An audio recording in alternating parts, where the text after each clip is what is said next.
Hello, नमस्ते, नमस्कार मेरे प्यारे बच्चों।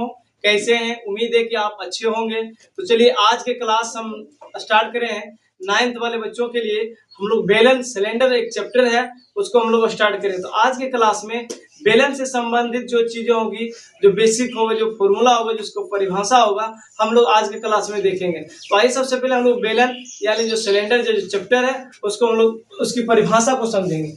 बेलन क्या होता है? बेलन ये आपका इसे सिलेंडर कहते हैं। ये आपका चैप्टर नंबर 15 है ना, क्लास 9th वाले बच्चों के लिए है। चलिए, तो वैसे ठोस आकृति जिसके दोनों शीर्ष वृत्ताकार हो तथा बीच का भाग घुमावदार हो। जैसे हम आपको एक एग्जांपल के द्वारा समझाने का प्रयास करेंगे। जैसे हमारे हाथ में ये पेन है, ये एक सिलेंडर फॉर्म है, ये बेलन के आकार का है। और जैसे अगर आप किसी एक आयताकार पेपर को थोड़ा सा रुक जाओ। चलिए, हमारे हाथ में कि ये एक आयताकार पेपर का शीट है। अगर हम इस आयताकार पेपर को शीट को इसके लंबाई देखो, ये उसकी चौड़ाई होता है, ये उसकी लंबाई है। अगर इस आयताकार शीट के पेपर को हम उसकी लंबाई के अनुदिश अगर मोड़ दिया जाए, है ना, लंबाई के अनुदिश अगर मोड़ दिया जाए तो उस प्रकार के जो साइज बनेगा, है ना, जो एक आकृति बनेगा, इसे हम लोग बेलन, इसे हम लोग सिलेंडर कहेंगे। लेकिन सिलेंडर में भी दो तरह के होते हैं। एक होता है होलो सिलेंडर, तो खोखला बेलन जिसे कहते हैं। एक होता है सॉलिड सिलेंडर, जिसे हम लोग ठोस बेलन के रूप में कह सकते हैं। तो चलिए, तो बेलन की परिभाषा, किसी आयताकार शीट में अगर उसे उसकी लंबाई के अनुदिश मोड़ दिया जाए तो उससे एक ठोस आकृति का निर्माण होता है, बनता है, उसी को हम लोग बेलन कहेंगे। तो बेलन की परिभाषा समझ में आ गया होगा।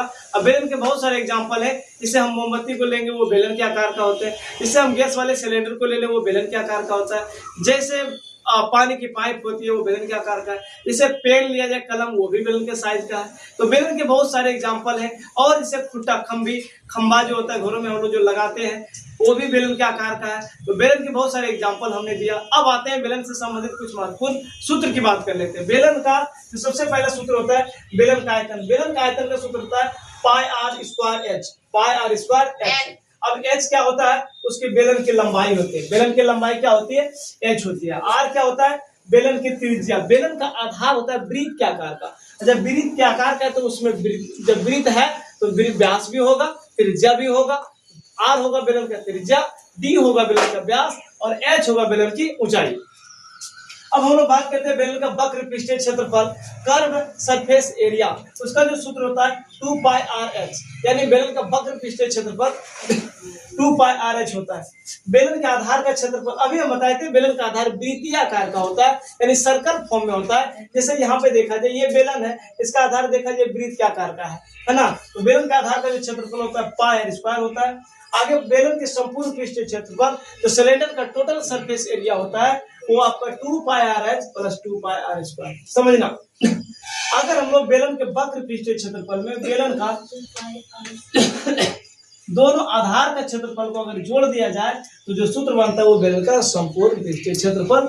इसी फॉर्मूला को हमने यहाँ पे 2 पाई आर को कॉमन कर लिया, बचा यहाँ पे एच, यहाँ पे डबल आर था तो एक आर को कॉमन किया, यहाँ बचा एच प्लस आर।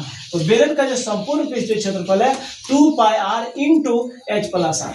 अब हम लोग समझते हैं बेलन के दोनों आधार का क्षेत्रफल। हम बताए बेलन का आधार वृत्तीय होता है, तो बेलन का दो आधार होते हैं। एक आधार का होता है पाई आर स्क्वायर सूत्र होता है, तो दोनों दो है, उसे 2 पाई आर स्क्वायर हम लोग कह सकते हैं। बेलन का जो आधार होता है वो वृत्तीय आकार का होता है। अब हम लोग समझेंगे होलो सिलेंडर का कुछ फॉर्मूला,